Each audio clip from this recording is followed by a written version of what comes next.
Allah Ta'ala mengutus Nabi Hud alaihi salam kepada bangsa Ad, generasi pertama yang tinggal di daerah Ahqaf di wilayah Hadramaut, Yaman.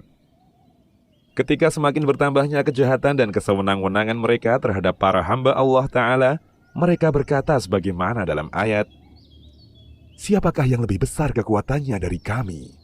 Quran Surat Fussilat ayat 15. Selain itu, kaum Ad juga melakukan kesyirikan terhadap Allah Ta'ala dan pendustaan terhadap para Rasul.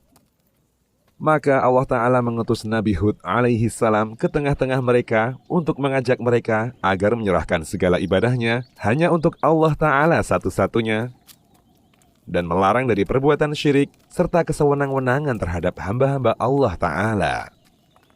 Beliau mengajak kaumnya dengan segala cara serta mengingatkan mereka akan berbagai nikmat yang telah Allah Ta'ala berikan berupa kebaikan dunia, kelebihan rezeki, dan kekuatan fisik.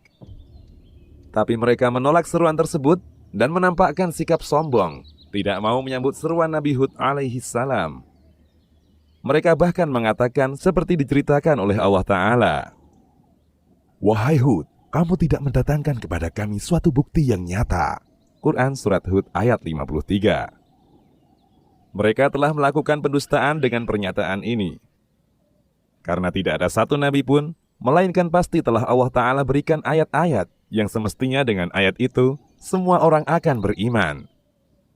Seandainya tidak ada yang menjadi ayat-ayat atau tanda-tanda kebenaran para rasul tersebut, kecuali ajaran agama yang mereka bawa itu sendiri, itu pun sudah cukup menjadi dalil atau bukti paling utama bahwasanya ajaran agama ini berasal dari sisi Allah Ta'ala.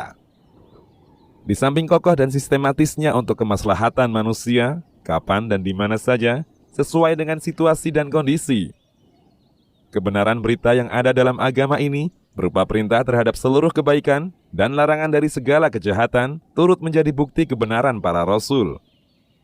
Juga masing-masing rasul itu membenarkan rasul yang datang sebelumnya dan menjadi saksi akan kebenaran dakwahnya, sekaligus membenarkan dan menjadi saksi pula bagi rasul yang akan datang setelahnya.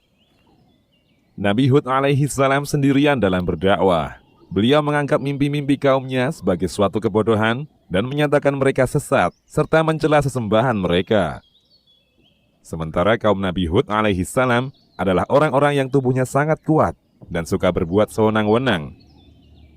Mereka menakut-nakuti Nabi Hud alaihi salam dengan sesembahan mereka. Bila tidak berhenti berdakwah, niscaya Nabi Hud alaihi salam menurut ancaman mereka akan ditimpa penyakit gila dan kejelekan. Namun Nabi Hud alaihi salam justru terang-terangan melemparkan tantangan kepada mereka dan berkata, "Sesungguhnya aku jadikan Allah sebagai saksiku, dan saksikanlah oleh kalian bahwa sesungguhnya aku berlepas diri dari apa yang kalian persekutukan dari selainnya. Sebab itu, kerahkanlah segala tipu daya kalian terhadapku, dan janganlah kalian memberi tangguh kepadaku. Sesungguhnya aku bertawakal kepada Allah, Rabbku, dan Rabb kalian. Tidak ada suatu binatang melata pun melainkan dialah yang memegang ubun-ubunnya. Sesungguhnya Rabbku di atas jalan yang lurus." Quran Surat Hud ayat 54 hingga 56. Maka, ayat mana lagi yang lebih besar dari tantangan Nabi Hud alaihi salam kepada musuh-musuhnya yang sangat menentang seruan beliau dengan berbagai macam cara.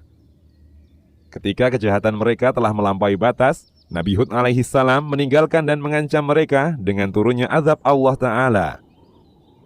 Maka datanglah azab tersebut menyebar di seluruh cakrawala. Mereka dilanda kekeringan yang ganas sehingga sangat membutuhkan siraman air hujan. Di saat mereka dalam keadaan bergembira melihat awan tebal di atas mereka dan berkata, "Inilah awan yang akan menurunkan hujan." Quran Surat Al-Ahqaf ayat 24. Allah Ta'ala pun berfirman, "Bukan, bahkan itu azab yang kalian minta, supaya datang dengan segera." Quran Surat Al-Ahqaf ayat 24. Yaitu kalian minta disegerakan dengan ucapan kalian, "Datangkanlah apa yang engkau janjikan kepada kami bila engkau orang yang benar." Allah Ta'ala berfirman, yaitu angin yang mengandung azab yang pedih, yang menghancurkan segala sesuatu.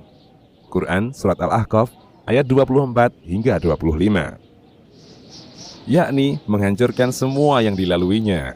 Allah Ta'ala berfirman, yang Allah timpakan angin itu kepada mereka selama 7 malam 8 hari terus-menerus. Maka kamu lihat kaum Ad pada waktu itu mati bergelimpangan, seakan-akan mereka tunggul-tunggul pohon kurma yang telah kosong atau lapuk. Maka jadilah mereka tidak ada yang terlihat lagi, kecuali bekas-bekas tempat tinggal mereka. Demikianlah kami memberi balasan kepada kaum yang berdosa. Quran Surat Al-Ahqaf ayat 25. Semua itu terjadi di saat mereka dahulu senantiasa tertawa gembira, berada dalam kemuliaan yang sempurna, kemewahan dunia yang berlimpah, seluruh kabilah dan daerah-daerah di sekitarnya tunduk kepada mereka. Kemudian tiba-tiba Allah Ta'ala kirimkan kepada mereka angin yang sangat kencang dalam beberapa hari secara terus-menerus, agar mereka merasakan siksaan yang menghinakan dalam kehidupan di dunia. Padahal sungguh, azab akhirat itu lebih menghinakan, sedangkan mereka tidak diberi pertolongan. Dan mereka selalu diikuti dengan kutukan di dunia ini, dan begitu pula di hari kiamat. Ingatlah, sesungguhnya kaum Ad itu kafir kepada Rabb mereka. Ingatlah, kebinasaanlah bagi kaum Ad, yaitu kaumnya Hud itu. Quran Surat Hud ayat 60. Allah Ta'ala menyelamatkan Nabi Hud alaihi salam serta orang-orang yang beriman bersamanya. Sesungguhnya di dalam kisah ini benar-benar terdapat ayat atau bukti yang menunjukkan kesempurnaan kekuasaan Allah Ta'ala serta pemuliaannya terhadap para rasul dan para pengikut mereka.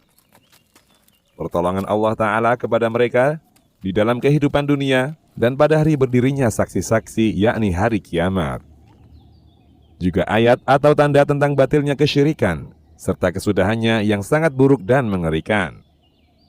Di dalamnya terdapat bukti atas kehidupan sesudah mati dan dikumpulkannya seluruh manusia. Demikian, Allahu a'lam.